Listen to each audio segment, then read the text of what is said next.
pensam que é em vão que a Escritura diz que o Espírito que Deus fez habitar em nós, Espírito aqui com E minúsculo, aquele, Tiago estaria se referindo lá a Gênesis, quando Deus soprou o Espírito de vida no homem, e o homem depois caiu, e esse Espírito que agora está caído, ele tem ciúmes, zelos, paixões. Então a tradução poderia ser essa: vocês acham que é em vão que a Bíblia diz que o Espírito que Deus colocou em nós, ele depois da queda tem paixões violentas e desejos fortes? Como se Tiago estivesse dizendo: vocês estão menosprezando, ou vocês estão esquecendo o que a Bíblia diz a respeito do coração de vocês. O coração de vocês tem paixões fortes, o espírito caído do homem tem essas paixões. Agora o verso 6 faz sentido. Antes, Deus dá uma graça maior. A graça de Deus é maior do que essas paixões do nosso coração. E aqui está aberto o caminho para Tiago dizer o que é que Deus pode fazer para nos livrar dessa situação de mundanismo. Se nós interpretarmos o verso 5 dessa forma, que ele está se referindo às paixões pecaminosas do seu coração, no verso 6 Tiago está dizendo de que maneira elas podem ser vencidas. Elas podem ser vencidas pela graça de Deus, que é maior do que essas paixões. Só que, verso 6, ao citar aqui mais uma vez a Bíblia, dessa vez a gente sabe onde é que Tiago está citando, ele está citando Provérbios 3:34, ele diz assim, a citação dele é essa: Deus resiste aos soberbos, mas dá graça aos humildes. O que é que eu preciso para me livrar do mundanismo? O que é que eu preciso para voltar a ter uma vida de oração? Eu não posso vencer as paixões do meu coração, porque meu espírito caído, ele aspira, ele anseia com ciúmes, com zelo dentro de mim pelas coisas pecaminosas. Mas existe um poder maior do que o poder do meu coração. Esse poder é a graça de Deus. É o favor de Deus, é a sua misericórdia, é o poder do Espírito Santo de Deus que vem sobre mim. Só que Deus dá a sua graça não ao arrogante, mas Ele dá a sua graça a quem? Os humildes. Então, o que é que eu faço para obter a graça de Deus, para me livrar da escravidão, do domínio do pecado no meu coração, para que eu possa orar e ter comunhão com Deus? Tiago diz, do verso 7 até o verso 10, portanto, vocês vão fazer estas 11 coisas. Vocês querem a graça de Deus? Para se livrar das paixões do pecado e poder ter as orações respondidas? 11 coisas. Primeiro, verso 8, chegai-vos a Deus. Vocês não oravam, vocês não têm porque não pedem, mas agora cheguem-se a Deus. Segundo, purifiquem as mãos, pecadores. Purificação das mãos significa confessar os pecados, pedir perdão. Veja o verso 7, que acabei passando, voltando ao verso 7. Sujeitai-vos a Deus. Essa faltou. Ainda no verso 7, resisti ao diabo. Agora Tiago revela quem também está por detrás de tudo isso. Ele não tinha falado no diabo até agora, não é? Tinha falado do mundo, das paixões do nosso coração, mas agora ele menciona o diabo, porque o diabo está por detrás de tudo isso. Ele usa tudo isso. Resiste, cheguem-se a Deus, sujeitem-se a Deus, resistam ao diabo. Verso 8, chegai-vos a Deus em oração.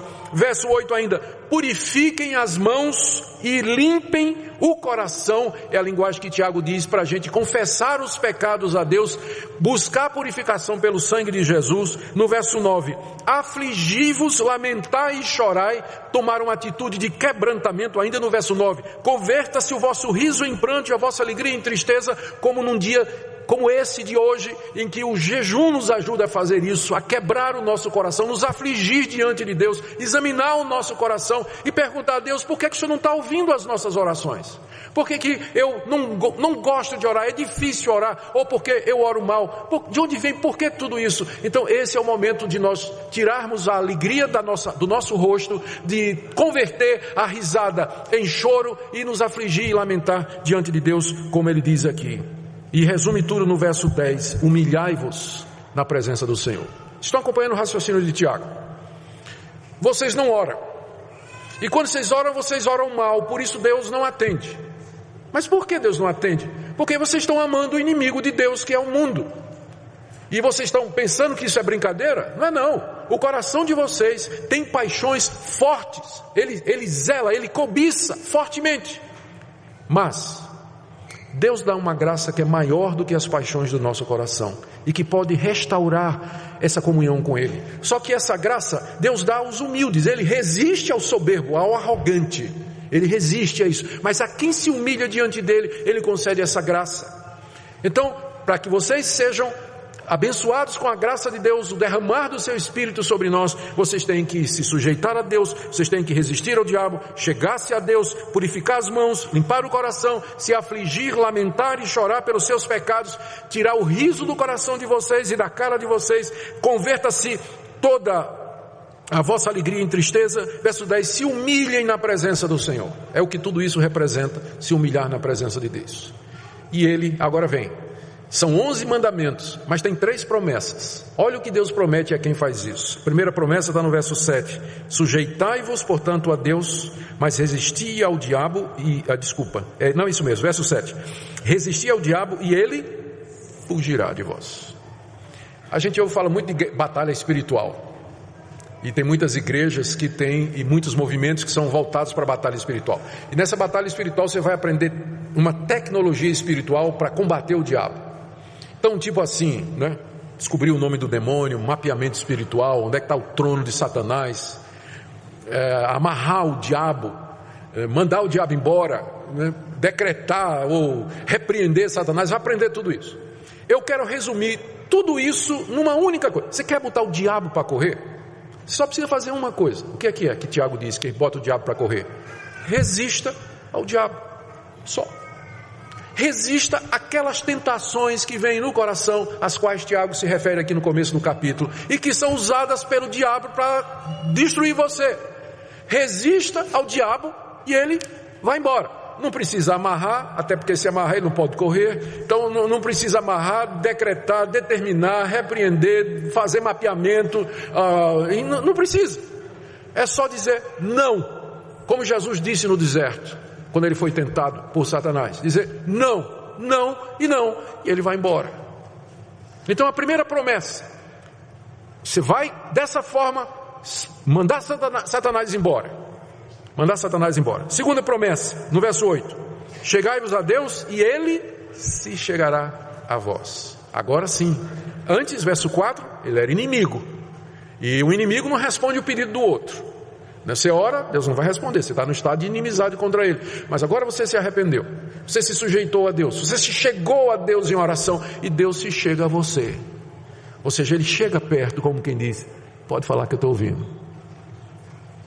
Ele chega pertinho e você vai sentir a presença dele. Você vai ver como vai ser diferente. E ele vai atender suas orações. Ele vai atender as nossas orações. E tem a última promessa que está no verso 10. Humilhai-vos na presença do Senhor e Ele vos exaltará. Tudo aquilo que você queria desde o começo, você poderia ter se tivesse buscado a Deus. Se você tivesse humilhado diante dele. Se você tivesse quebrantado o seu coração diante dele. Se você tivesse procurado a graça e a misericórdia de Deus, Ele se chegaria a você, Ele exaltaria você, responderia às suas orações, os seus desejos, se nós tão somente fizermos isso. Querido, nós estamos aqui hoje com esse propósito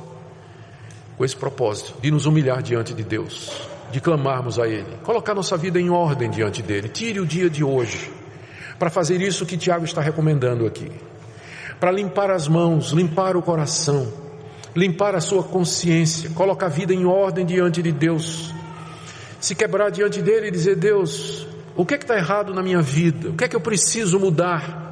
O que é que precisa ser transformado em mim?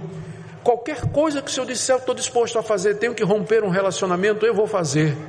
Tenho que devolver isso, eu vou devolver. Tenho que parar de fazer isso, eu vou parar. Eu tenho que seguir esse caminho, eu vou seguir, porque tua graça é melhor que a vida. Tu dás uma graça maior àqueles que são teus. Que essa seja, irmãos, a decisão e o propósito do nosso coração nessa manhã. E que o nosso Deus, conforme a sua promessa, se chegue a nós e nos exalte. E que Satanás corra, fuja diante do exército de Deus, diante do seu povo, que em oração procura e obtém o favor do Altíssimo. Fiquemos em pé e oremos nesse instante, irmãos.